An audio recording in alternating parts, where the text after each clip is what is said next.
Hey everybody, it's Bug from Spooky Pinball here, and today we're going to be going over the new expert modes for both Halloween and Ultraman.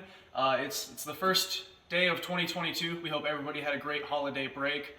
We know I guys have been taking a very well-deserved break, but during that we've been working our absolute hardest to get these two new modes to you. So today we're going to take a quick preview at them, and then we'll let you guys get playing. So we're going to start with Ultraman, and the new expert villain is Dada. He is on the side of the cabinet. It's one of my personal favorite episodes, and I'm really excited that we got it incorporated into the game.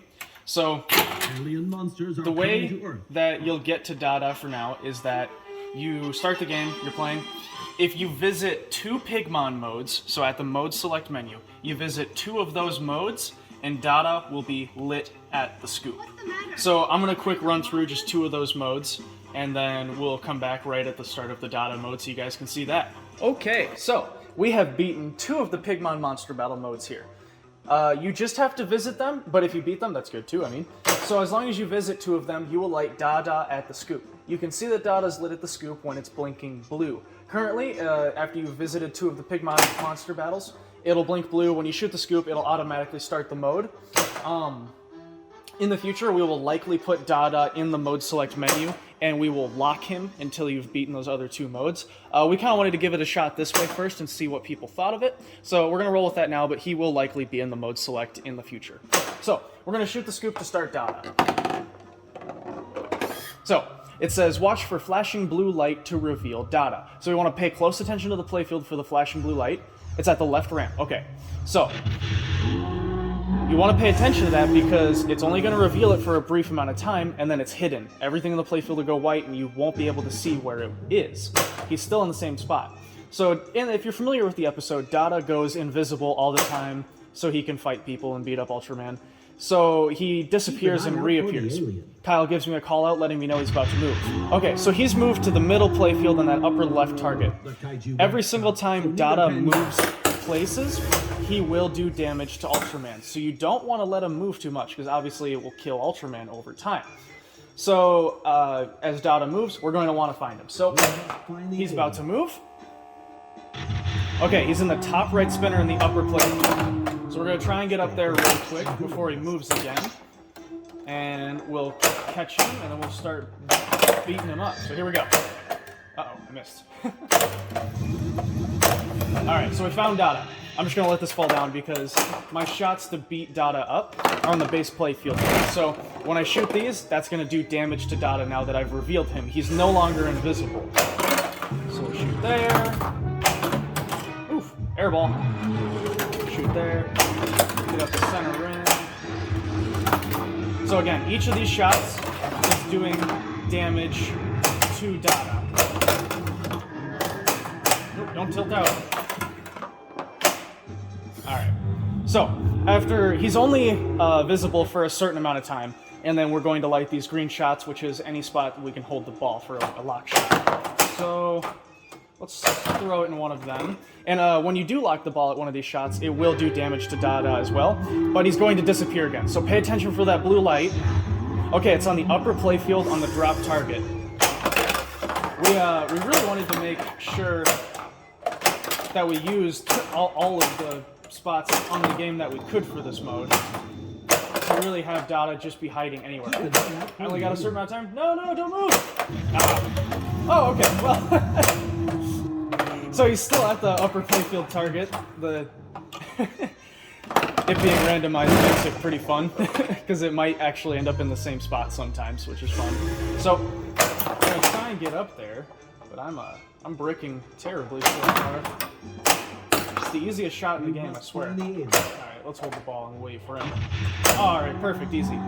Target 6 on the base playfield. We got him, alright. So he's revealed again. We can start doing damage as long as I hit good shots. That's one.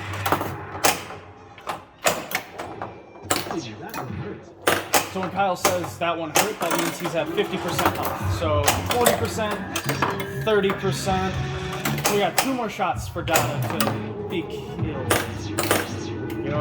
Go. Oh, he's gonna disappear on me. That's a bummer. One more. Yes! Perfect, okay. So, I lock it on the last shot.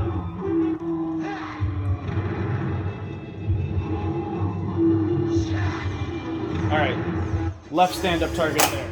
He's only got 10 health left, which means 1 damage each time. All right, perfect. He's revealed. We're gonna take away that last bit of his health, just like that. All right, so that means Dada's health is depleted. We will shoot the scoop to kill him. Hopefully. I'm gonna have gotten through this whole mode, then it's gonna be impossible for me to shoot the scoop. There we go. All right. Dada's dead. That is the expert Dada mode in Ultraman. Hope you guys enjoyed it. Let's go look at Halloween now. Alright, so Halloween. The expert mode for Halloween is called Stalker mode. It has an entirely different rule set than Ultraman does. It'll be the first time in both games that the rules in the mode are just entirely different. They don't have anything to do with each other.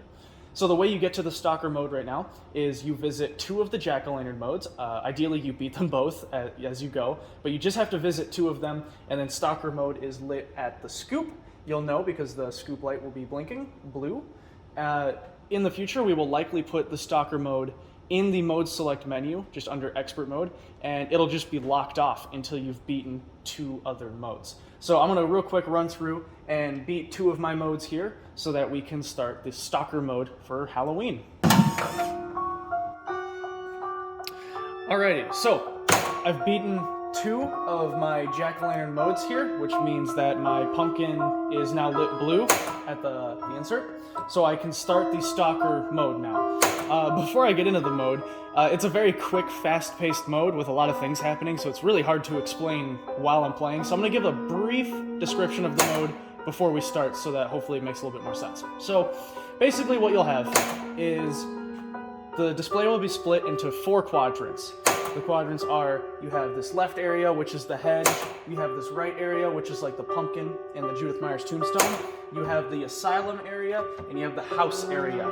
Your goal is to avoid Michael Myers. You'll know where he is in the playfield because that whole section of the playfield will be flashing white at you. You want to avoid that. You don't want to hit that. If you hit the area with Michael Myers in it, he will obviously start chasing you, and you have to shoot a hurry-up shot to escape him.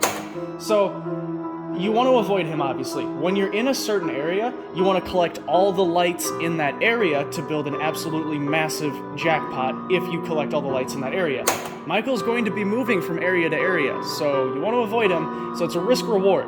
You can stay in that area and try and collect all your jackpots, risking the fact that Michael Myers is probably going to catch you, or I can keep trying to move from spot to spot to avoid him getting me. So it's going to make more sense when you see it now. The mode is on a 1-minute timer, so you're trying to avoid him for a minute. So I thought I would just give a quick explanation before we got into the mode, so that's a little easier to understand.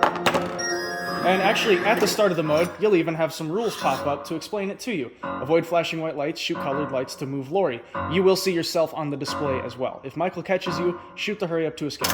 So if you look on the display, I'm in the purple shot area, the pumpkin area, and Michael is in the upper right house area. So if I shoot the house, Michael will start chasing me. So let's say I move to the hedge. Okay, good thing I did, because Michael just moved to the pumpkins. So if I'm in the hedge area, if I try and collect all those green lights, I will get an absolutely massive jackpot for it. If Michael comes to my area, get to the house now. I have a lit hurry-up shot for 10 seconds. So I would try and get up to the house, and if you hit this hurry-up shot before your timer goes out, you escape Michael. And like I said, the jackpot values in these locations is absolutely massive.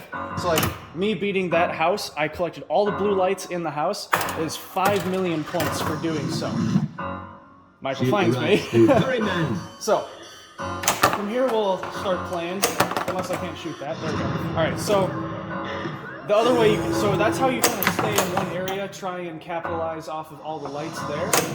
If you just stay in one area, it's a lot riskier that Michael will, of course, find you.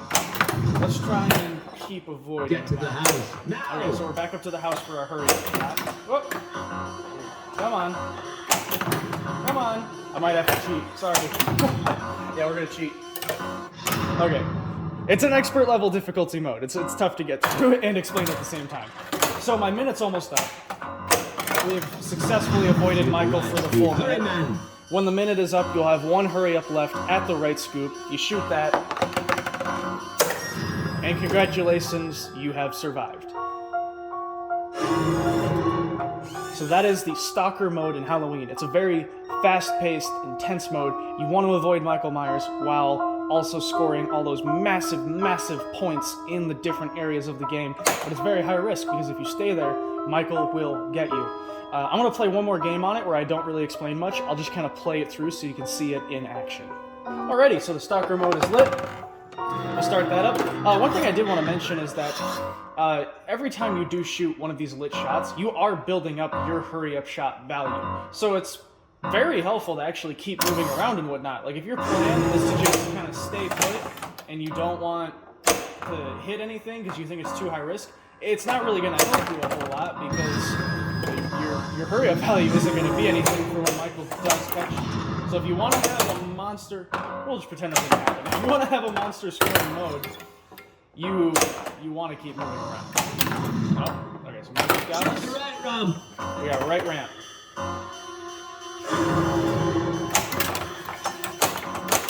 There we go. Alright, that's how you skip that. Okay. So, big thing here. So Michael's right here. I really don't want to drain off this upper playfield down to there. Does he get me?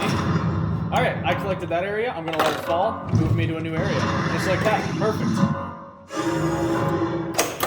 Alrighty. So I'm back down here. Oh, we don't want to flip that. We do not want to flip that at all. Okay. Alright, so Michael he has found me. Left ramp. Alright, don't choke. Oh boy. Don't choke. My plan here is I'm going to let it get to that scoop because in pinball, if it hits the scoop, it'll stop that timer. Alright, don't miss. Just in the nick of time. There we go. Stay in the hedge. I got 5 seconds left to keep avoiding him, and then I'll have that last hurry-up shot at the scoop. Oh, so that's how you time that scoop shot perfectly, I guess. Yeah, that's good timing. All right. So that is kind of a brief overview of how the Stalker mode works and whatnot there. So I hope you guys enjoy that, and thank you so much for watching. I hope everybody had a great Christmas holiday break, and yeah, give us some good feedback online. Thank you all.